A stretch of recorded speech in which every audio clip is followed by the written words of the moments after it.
అందరికీ నమస్కారం మిత్రులారా. మన ఆంధ్ర రాష్ట్రాలకు సంబంధించి తర్వాత దేశంలో చాలా ప్రాంతాలకు సంబంధించి ఈ 2024 సార్వత్రిక ఎన్నికలు అనేవి ఆల్మోస్ట్ ముగిసినాయి. ఇంకా కొన్ని దేశంలో కొన్ని భాగాల్లో మాత్రమే ఇంకా ఎన్నికలు అనేవి మిగిలి ఉన్నాయి. ఇంకా ఏవైతే ఎక్కడైతే ముగిసినాయో వాటిలో ఉన్న ఈవీఎంలన్నీ కూడా చాలా సేఫ్గా ఈ స్ట్రాంగ్ రూమ్లో సీల్ చేసి పెట్టడం అనేది జరిగింది. ఇంకా ఈ ఈ ఎన్నికల్లో ఎవరు గెలిచినప్పటికీ కూడా దేశానికి కానీ రాష్ట్రానికి కానీ అటు ప్రజలకు కానీ జరిగే మేలైతే చాలా తక్కువ. ఎందుకంటే ఇదివరకు చెప్పుకున్నట్టుగా దేశంలో అప్పులు, రాష్ట్రంలో కానీ అప్పులు కానీ చూసినట్టయితే చాలా ప్రమాదకర స్థాయిలో ఉన్నాయి. దేశంలో చూసుకున్నట్టయితే మనకి ఆల్రెడీ 200 లక్షల కోట్లు అనేవి అప్పుగా ఉన్నాయి. అదేవిధంగా రాష్ట్రంలో చూసుకున్నట్లయితే 8 నుంచి 9 లక్షల వరకు కోట్లు అప్పుగా ఉన్నాయి. ఈ అప్పులు ఉండటం ఒక ఎత్తు అయితే అవి ఎంత ప్రతి 5 సంవత్సరాలకి ఏ విధంగా పెరుగుతున్నాయి అన్నది చూసుకున్నట్టయితే అది చాలా ప్రమాదకరమైన స్థాయిలో ఉన్నట్టు మనకు అర్థమవుతుంది.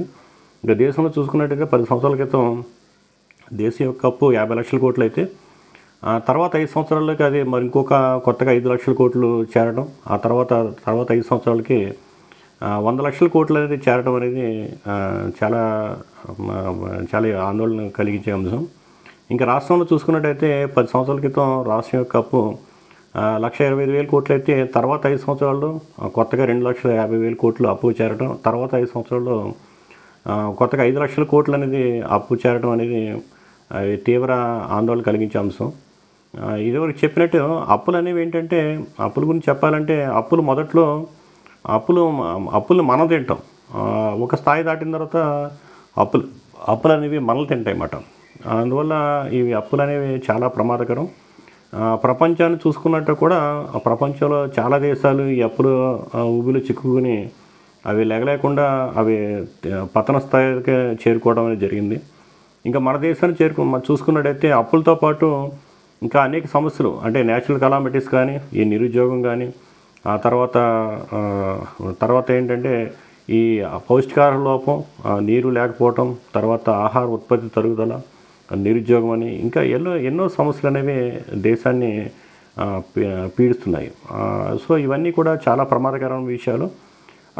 వీటి ఫలితాలు అనేవి ఏంటంటే ఆల్రెడీ దేశంలో ఆల్రెడీ అవి చేరి ఉన్నాయి. అయితే ఏంటంటే ప్రజలు ఏదో బిజీ గడిపేయటం, బట్ నాయకులు కానీ ప్రజలు కానీ బిజీ గడిపేయటం వల్ల వాళ్ళు ఇంకా పూర్తిగా గమనించట్లేదు. అయితే రానున్న రోజులైతే మాత్రం చాలా గడ్డు రోజులు. ఎందుకంటే వీటి యొక్క ఒక స్థాయి వరకు కూడా ఏంటంటే తెలియకుండా ఉంటాయి. తర్వాత ఇవేంటంటే తీవ్ర రూపం దాలుస్తాయి. ఇది ఎలా అంటే, మనం ఒక నీటిలో కానీ ఏదైనా వరదలో చిక్కుకున్నట్టయితే అరికాలకి, మోకాలకి, నడుంకి, ఛాతీకి వచ్చినప్పుడు మనకి ఏమీ తెలియదు. అదే మెడ మీద దగ్గరికి వచ్చినప్పుడు అది ఇంకా కొంచెం ప్రమాదం అనిపిస్తుంది. అదే నోటి దాకా వచ్చినప్పుడు కూడా ఆ నోటి దగ్గరికి మనకి అప్పుడు కూడా కొంచెం తెలియదు. ఎందుకంటే నోటికి నీరు ఈజీగా వచ్చేస్తుంది కదా అనుకుని మనం భావించే అవకాశం కూడా ఉంటుంది. నేటి స్థితి ఏంటంటే అలాగే ఇప్పుడు మనం ఊబిలో చిక్కుకున్నాము, ప్రజలకి ఏమీ అర్థం కాకుండా ఉంది. ఇది కొంచెం ముందుకెళ్ళినట్టయితే అది అందరికీ కూడా చాలా వేడి పుట్టించే అవకాశం ఉంటుంది. సో అయితే ఈ స్థితి ఎంత తీవ్రత ఉందని మనం చెప్పుకున్నట్టయితే ఈ స్థితి నుంచి మనం బయటపడాలి అంటే ఏం చేయాలి? ఈ విషయం మీద కూడా మనం చాలా కాలంగా చెప్తున్నాను. అదేంటంటే దేశ పరిపాలనా రాజకీయ వ్యవస్థలో ఈ పారదర్శకత, జవాబుదారితనం అనేది రావాలి. అంటే దాంతోపాటు ఈ దేశం అంతా కూడా ఈ శాస్త్రీయత, పరిశోధన, ఉత్పత్తి వైపు మరలాలి. వీటితో పాటు ఇంకొక కీలక అంశం అనేది జరగాలి. అదేంటంటే దేశ పరిపాలనా కాలం అనేది నేటి వల్ల 5 సంవత్సరాలు కాకుండా 2 సంవత్సరాలకి మారాలి. అంటే పరిపాలనా కాలం అంటే ఇప్పుడు ఏదైతే మన ప్రభుత్వాలు ఉన్నాయో అవి 5 సంవత్సరాలు ఏదైతే పరిపాలిస్తున్నాయో అవి 5 సంవత్సరాలు కాకుండా 2 సంవత్సరాలు మాత్రమే పరిపాలించే విధంగా ఏర్పాటు అనేది జరగాలి. ఆ సంస్కరణ అనేది జరగాలి. ఇంకా 2 సంవత్సరాలు మాత్రమే పరిపాలనా కాలం ఉండటం వల్ల లాభం ఏంటంటే ఈ నేటి ఏదైతే రాజకీయాలు ఉన్నాయో అవన్నీ కూడా పూర్తిగా ధనస్వామ్య రాజకీయాలుగా మారినాయి. అటు ప్రజలు కానీ, రాజకీయ నాయకులు కానీ ఈ రాజకీయాల్ని అదొక మంచి పరిపాలనా విధానాల రూపకల్పన కోసం, లేదనుకుంటే మంచి విధానాల రూపకల్పన కోసం, లేదంటే అవకాశాల పెంపుదల కోసం కాకుండా దీన్ని ఒక హోదాగా, అధికారంగా, దర్పరంగా వాళ్ళ రాజకీయ నాయకులు తీసుకుంటా ఉంటే ఇటు ప్రజలేమోను వాళ్ళకేదో కొత్త కొత్త అంటే వాళ్ళకేదో ఇచ్చి వాళ్ళ కోరికలు తీర్చేవి ఒక కలపతరువుగా ఈ రాజకీయాలన్నీ వాళ్ళు భావిస్తున్నారు. అంతేగాని వాళ్ళు హక్కుల కోసం అనేది విధంగా చూస్తున్నారు తప్పించి దీని ఒక బాధ్యత అనేది ఉందని చూడట్లేదు. అందువల్ల సమస్యలు అయితే చాలా ఎక్కువ ఉన్నాయి. కానీ అటు ప్రజలు కానీ నాయకులు కానీ ఈ నేటి రాజకీయ విధానంలో ఇది పూర్తిగా ఏంటంటే వాళ్ళ సమస్యలు పరిష్కరించే విధంగా లేరు. అందువల్ల ఈ పరిపాలనా కాలం తగ్గినట్టయితే ఈ ఎక్స్పర్ట్స్కి, చదువుకున్న వాళ్ళకి, ఎక్స్పర్ట్స్కి, డొమైన్ ఎక్స్పర్ట్స్కి, తర్వాత అనుభవం కలిగిన వాళ్ళకి అండ్ ఈ ఏదైతే ధనం ఉందో ఆ ధనాన్ని మించి ఇటువంటి ముందుకొచ్చి అటువంటి వాళ్ళు ఈ రాజకీయ రంగంలో రావడానికి, అధికారంలో రావడానికి అవి మార్గం సుగమం చేస్తుంది.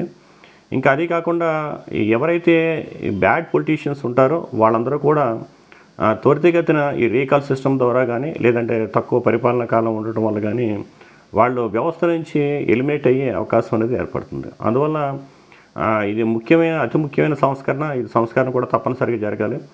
అయితే ఇక్కడ అందరికీ ఒక ప్రశ్న తలెత్తుంది. మరి ఇంత 2 సంవత్సరాల పరిపాలనా కాలం అయితే ఇప్పటికే దేశం మనం చాలా వరకు వెచ్చించాల్సి వస్తుంది. అదే మా దేశ ధనాన్ని ఎన్నికల మీద వెచ్చించాల్సి వస్తుంది. ఇంకా 2 సంవత్సరాలు అయితే మన ధనం అంతా కూడా పూర్తిగా నష్టపోతామేమోనని చాలామంది దీన్ని కౌంటర్ చేయాల్సిన ఉద్దేశంతో అవకాశం కూడా ఉంది. అయితే ఇప్పుడు ఈ నేటి సార్వత్రిక ఎన్నికలనే తీసుకున్నట్టు 2024 సార్వత్రిక ఎన్నికలు దీని యొక్క మొత్తం ఖర్చు 1000 కోట్లు కూడా లేదు. అదేవిధంగా దేశంలో అన్ని రకాల ఎన్నికలు అంటే అసెంబ్లీ ఎన్నికలు, లోకల్ బాడీ ఎన్నికలు, ఇంకా రాజ్యసభ ఎన్నికలు కానీ, తర్వాత లెజిస్లేటివ్ అంటే ఎమ్మెల్సీ ఎన్నికలు కానీ, ఇలాగా అన్ని రకాల ఎన్నికలు తీసుకున్నా కూడా మొత్తం ఖర్చు 10,000 కోట్ల కన్నా తక్కువే ఉంది. కానీ ఒక సంవత్సరంలో అన్ని ప్రభుత్వాలు, సెంట్రల్ గవర్నమెంట్ కానీ, స్టేట్ గవర్నమెంట్స్ కానీ, లోకల్ బాడీస్ కానీ అన్ని ప్రభుత్వాలు ప్రవేశపెట్టే బడ్జెట్ వచ్చేటికి 100 లక్షల కోట్లు పైచీలకు ఉంది. అందువల్ల ఈ ఎన్నికల మీద పెట్టే ఖర్చు అనేది చాలా తక్కువ.